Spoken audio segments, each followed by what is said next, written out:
अस्सलाम वालेकुम students, welcome back again to Bio Mentorix. तो हम फर्स्ट ईयर का फर्स्ट चैप्टर पढ़ रहे हैं, बायोडाइवर्सिटी एंड क्लासिफिकेशन। टॉपिक अभी हमारा 1.1 है और उसमें हम जा रहे हैं पढ़ने डोमेन आर्किया। सबसे पहले आर्किया का हम इंट्रोडक्शन लेते हैं कि आर्किया क्या है। इस आर्किया को हम किंगडम मोनेरा में कंसीडर करते हैं। किस क्लासिफिकेशन के अकॉर्डिंग? 5 kingdom classification.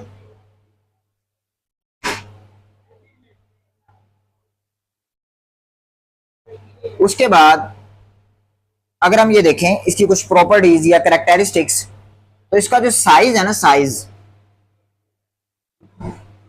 वो ऑलमोस्ट 0.1 माइक्रोमीटर से 15 माइक्रोमीटर है।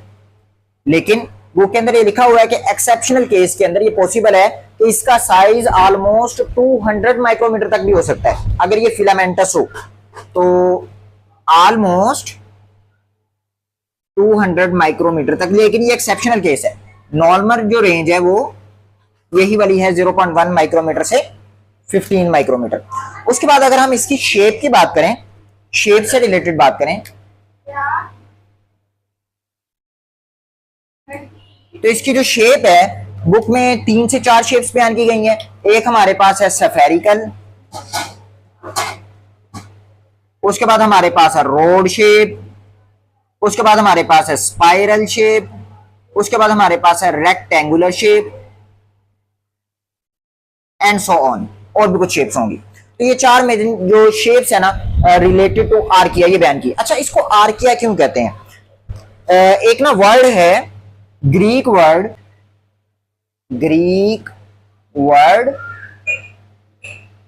वो है आर्कियोस। अच्छा, आर्कियोस का मतलब क्या है? इसका मतलब है एंशियंट, पुराना। अच्छा, हमने कल पढ़ा था कि आर्किया को किससे अलग समझा जाता है? बैक्टीरिया से अलग समझा जाता है। और ये समझा जाता है कि आर्किया जो है इसके ज्यादातर कैरेक्टरिस्टिक्स किसके साथ हैं? ये यूकैरियोट्स के साथ है। तो ये कंसीडर किया जाता है कि ये पुराने यूकैरियोट्स हैं और यूकैरियोट्स जो हैं इससे एवोल्यूशन के थ्रू इवॉल्व हुए हैं। तो ये एंशिएंट इसको किसके हवाले से समझा जाता है? यूकैरियोट्स के हवाले से इसको एंशिएंट समझा जाता है। उसके बाद बात कर लेते हैं इसकी रिप्रोडक्शन के हवाले से। तो बैक्टीरिया की तरह ये भी एसेक्सुअल रिप्रोडक्शन शो करता है।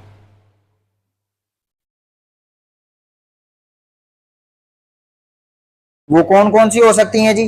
वो बाइनरी फिशन हो सकती है,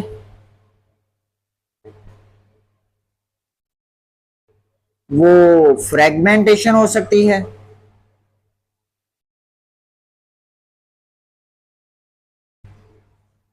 उसके बाद वो बडिंग हो सकती है, और इस तरह की और भी कुछ हैं तो ये सेक्सुअल रिप्रोडक्शन के थ्रू ये प्रोड्यूस करते हैं। तो अभी हम बात कर रहे थे यूनिकनेस ऑफ आर्किया की, कि किस तरह से बैक्टीरिया से अलग है और किस तरह से बाकी जो हमारे पास यूकैरियोट्स हैं उनसे अलग है। तो यहाँ पर इसकी 2 रीजंस हैं।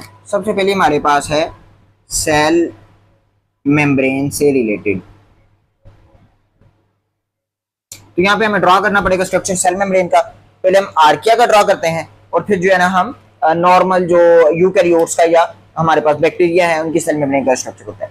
तो आर्कियल सेल मेम्ब्रेन का पहले हम स्ट्रक्चर ड्रॉ कर रहे हैं।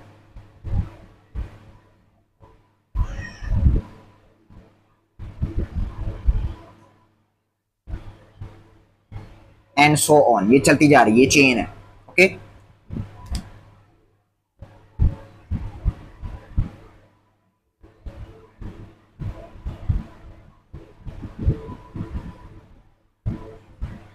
ये भी सो ऑन, डबल चेन। यहां पर हमारे पास अटैच है कार्बन, और उसके साथ आगे अटैच है ऑक्सीजन। इसको मैं डिफाइन करता हूं अभी आपके साथ ना, ठीक। कार्बन आपस में अटैच हैं, H2 है, हाइड्रोजन है, फिर से कार्बन है, यहाँ पे H2 है, और इधर हमारे पास फॉस्फेट ग्रुप है। ओके, अब ये हमारे पास स्ट्रक्चर आ गया किसका? ये आर्कियल सेल मेम्ब्रेन है। अब इसके अंदर मैं आपको चीजें बता देता हूं क्या है। ये हमारे पास लॉन्ग चेन, इसकी क्या कैरेक्टरिस्टिक्स आ रही हैं कि ये ब्रांच्ड है, ये ब्रांचेस हैं, ये ब्रांच है, ब्रांच्ड चेन है। उसके बाद आते हैं हम यहां पे, जो हमारे पास ये जो लिंकेज है ना, लिंकेज, ये हमारे पास है ईथर।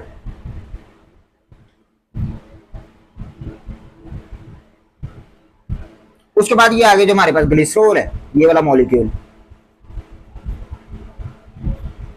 और ये जो हमारे पास है, ये हमारे पास फॉस्फेट ग्रुप है।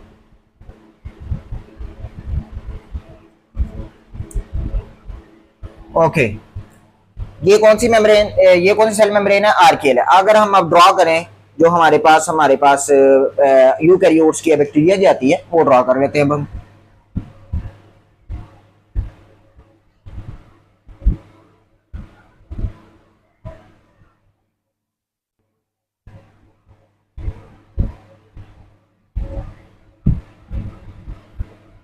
सो ऑन, यहां पर कार्बन अटैच है, कार्बन अटैच है, ऑक्सीजन है, ऑक्सीजन है। उसके बाद यहां पर दोबारा ऊपर और नीचे ऑक्सीजन है, आगे ऑलमोस्ट वही स्ट्रक्चर है।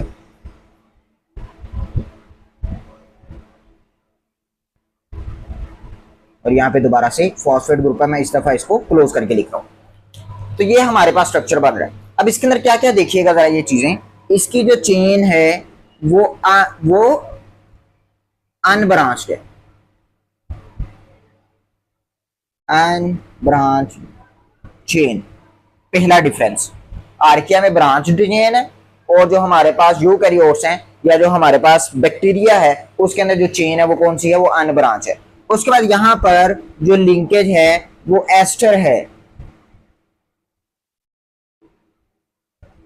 और यहां पर कौन सा था, ईथर, दूसरा डिफरेंस।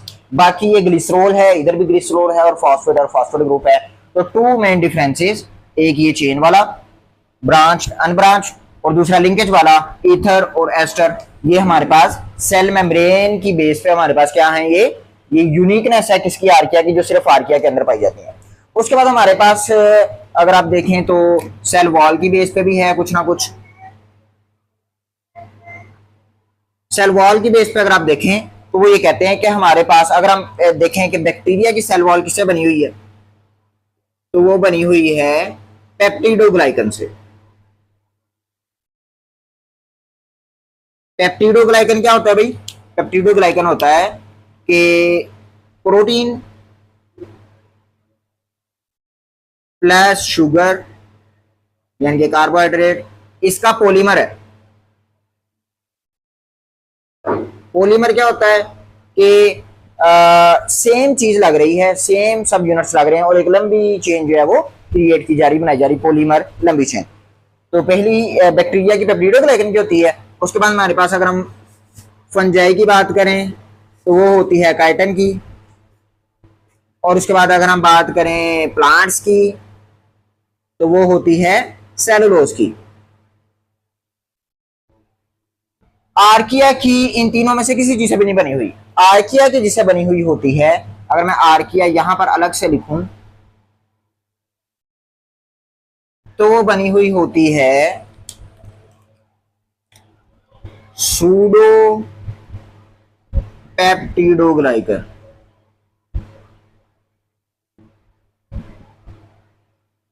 पेप्टिडोग्लाइकन जैसा दिखता है, लेकिन पेप्टिडोग्लाइकन वाला मॉलिक्यूल नहीं है।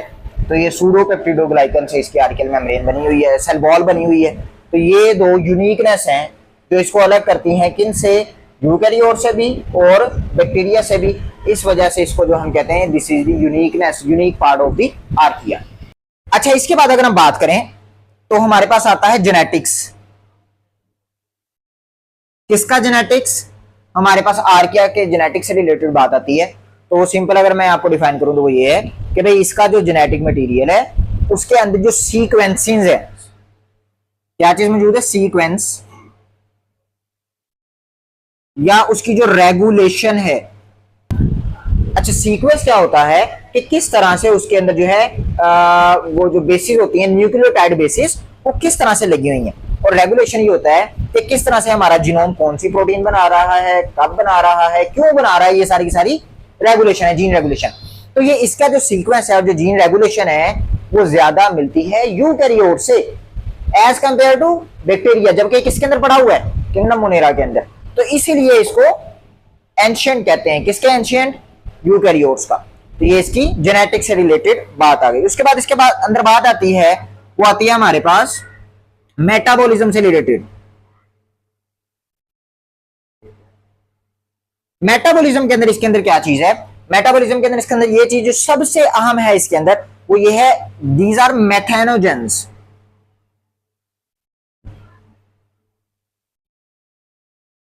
मेथेनोजेंस, मीथेन गैस होती है CH4, it can produce CH4।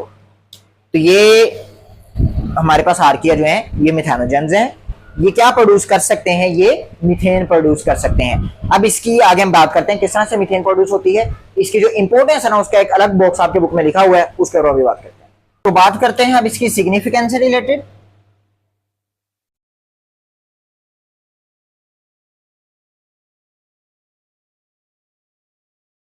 सबसे पहले हम यहां से रेफरेंस उठा के इधर चलते हैं।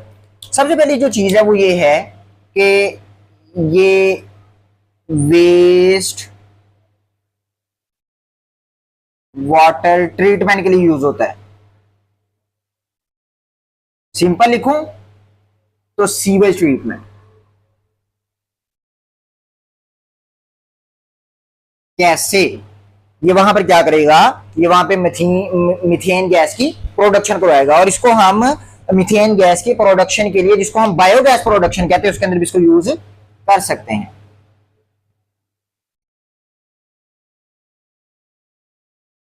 इसके अंदर क्या प्रोड्यूस करवाएगा? To produce methane.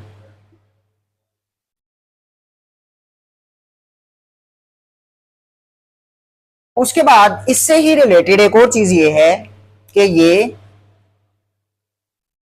Anaerobic digestion करता है।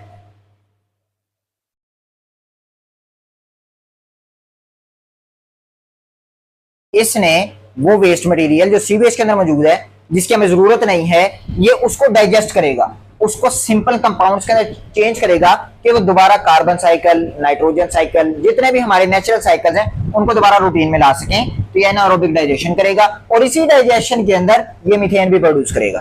तो यहां पर ये वाला पॉइंट भी दोबारा से हम लिख सकते हैं, ये वाला पॉइंट, टू प्रोड्यूस मीथेन, ये एनारोबिक डाइजेशन के अंदर भी करेगा। उसके बाद जो इसके मेन और इंपॉर्टेंट फीचर्स हैं वो ये है कि ये एसिडोफाइल्स होते हैं। What are acidophiles? एसिडो क्या होगा? एसिडो होगा। फाइल से मुराद क्या होता है? लविंग। मतलब ये एसिड लविंग भी होते हैं। इसकी कुछ स्पीशीज ऐसी हैं कि जो एसिड के अंदर भी जिंदा रहते हैं। तो इसका मतलब आर्किया के अंदर वो एंजाइम्स के जो एसिड के अंदर मौजूद होते हुए भी काम कर रहे हैं, वो एंजाइम्स लो पीएच के ऊपर भी काम कर सकते हैं। तो हम वो वाले एंजाइम्स को एक्सट्रैक्ट करते हैं। वो वाले एंजाइम्स हमारे लिए इंपॉर्टेंट हैं कि जो किस पे काम कर रहे हैं? एसिडोफाइल्स के ऊपर। उसके बाद एक और इंपॉर्टेंट चीज कि जो एसिडोफाइल से रिलेटेड है वो ये है कि हम इसके जरिए से मेटल एक्सट्रैक्शन करते हैं। मेटल एक्सट्रैक्शन कैसे होगी? अगर ये एसिड के अंदर रहते हैं तो यकीनी तौर पे ये एसिड को अपने मेटाबॉलिज्म में यूज भी करते होंगे और एसिड जो है ये मेटल के एक्सट्रैक्शन के लिए यूज किया जा सकता है। यहां पर बड़े बड़े महंगे metal like gold, copper, cobalt, ETC, ये इसके जरिए से मेटल एक्सट्रैक्शन के अंदर हम इसको मेटल एक्सट्रैक्शन के लिए यूज कर सकते हैं। उसके बाद इसकी एक लास्ट जो इंपॉर्टेंस है वो है हेलोफाइल्स। हेलो ये है साल्ट से रिलेटेड बात। फाइल्स दोबारा लविंग है। इसका मतलब ये साल्ट के अंदर भी रहते हैं, साल्ट के अंदर भी ये जिंदा रह लेते हैं। तो इसका मतलब कि ये इसके वो वाले एंजाइम्स भी हमारे काम आ सकते हैं कि जो हाई साल्ट कंसंट्रेशन पे काम कर रहे हैं। आखिरी चीज ये थर्मोफाइल्स भी होते हैं। इसका मतलब ये हाई टेम्परेचर पे जाके भी काम कर सकते हैं, जिंदा रह सकते हैं। So these are thermophiles. तो इसके अंदर जो इस टाइम एंजाइम है, इसका मतलब है कि हाई टेम्परेचर पे जाके भी काम कर रहे हैं। ये एंजाइम की आपने प्रॉपर्टीज पढ़ी होंगी कि एंजाइम जो हैं ये डीनेचर हो जाते हैं अगर थोड़ी सी भी टेम्परेचर की फ्लक्चुएशन हो। तो जबकि ये टेम्परेचर हाई है, थर्मोफाइल्स बहुत ज्यादा टेम्परेचर है और उसके ऊपर भी इसके एंजाइम्स काम कर रहे हैं, तो ये एंजाइम हमारे लिए बड़े काम के हो सकते हैं, स्पेशली ये वाले एंजाइम्स, ऊपर वाले भी लेकिन स्पेशली ये वाले एंजाइम्स। तो इसको हम कहां पे यूज कर सकते हैं, हम इसको रेप्लिकेशन के प्रोसेस जो है, जो हमारा एक पीसीआर वाला प्रोसेस होता है, उसके अंदर इसके एंजाइम्स को यूज कर सकते हैं आरएनए की रेप्लिकेशन करवाने के लिए। तो ये हमारे पास आ गया थर्मोफाइल्स के एंजाइम से रिलेटेड बात। तो ये इसकी सिग्निफिकेंस है, ये अलग भी आ सकती है, और हमने इसकी यूनिकनेस देखी, ये अलग आ सकती हैं। इसके हमने मेन स्टार्टिंग के अंदर जो है मेन प्रॉपर्टीज देखी, वो इसके अंदर आ सकती हैं। तो ये जितना हमारा आज का टॉपिक था बड़ा ही इंपॉर्टेंट टॉपिक है।